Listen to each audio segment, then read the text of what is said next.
One of the main reasons pets end up in animal shelters is because their owners couldn't afford to take care of them.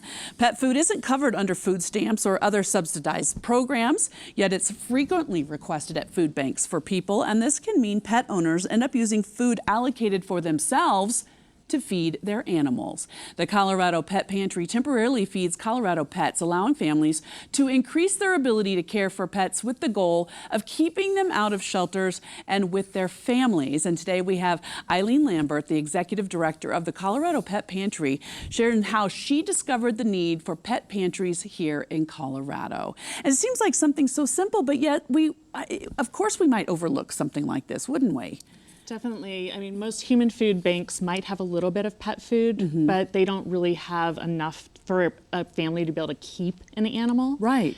And yeah, so it was just one of those things that it felt like, you know, if you need human food, you probably need some pet food too. No, absolutely. And this is Charlie, by the way, we have with us, just so I didn't mean to forget him being introduced as well here as we go.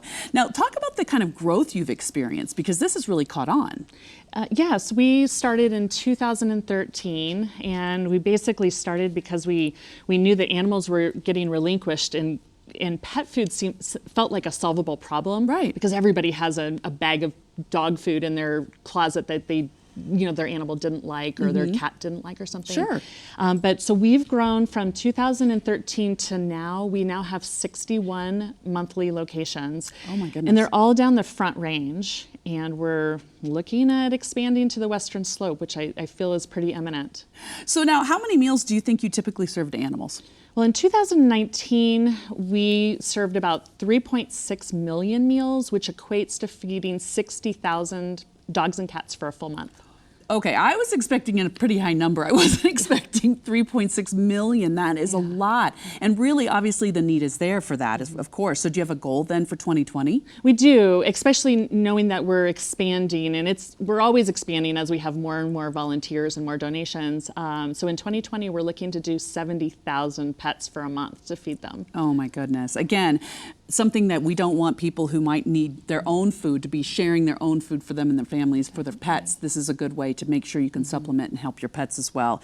What other services that do you provide? Because it's more than just the food, right? Yes, so we bring some supplies, collars, leashes, treats. Everyone needs treats, cat litter. Basically anything that gets donated to us, we'll bring to our pet food banks. And if someone says, hey, I need a dog crate, then we'll do our best to send one, because we get all sorts of things donated.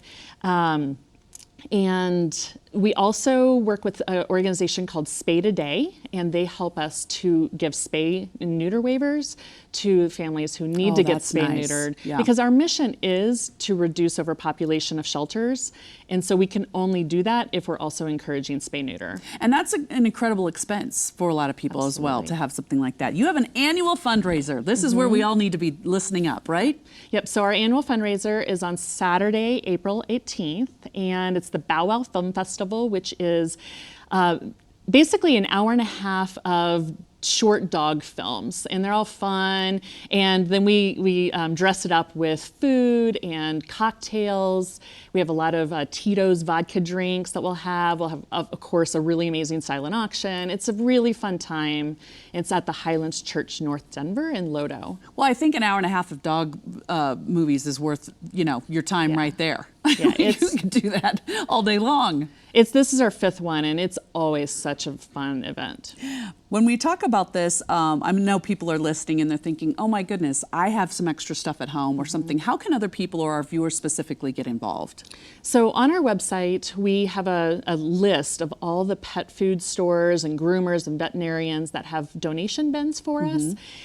Because, you know, you're going to the store and you want to, get a different food because the first one didn't work out. You just bring that one and plop it into the donation bin, and then it makes its way to us. So food drives, companies having food drives, that's always amazing. We also have a warehouse in Inglewood, so people can come volunteer at our pet food banks or at our warehouse, which is a really fun event. That's perfect. Yeah, especially get your hands in there and help out that way. Thank you so much. Thank you, Charlie. All right, don't forget to join the Colorado Pet Pantry for the 5th annual Bow Wow Film Festival on April 18th in the Holiday Theater at Highlands Church. It includes includes canine short films, 2 drink tickets, a walking dinner, and plentiful silent auction. Visit coloradopetpantry.org/bowwow for more information. Go ahead, have a great day. We'll see you tomorrow. Furniture provided by Colorado Casual Furniture.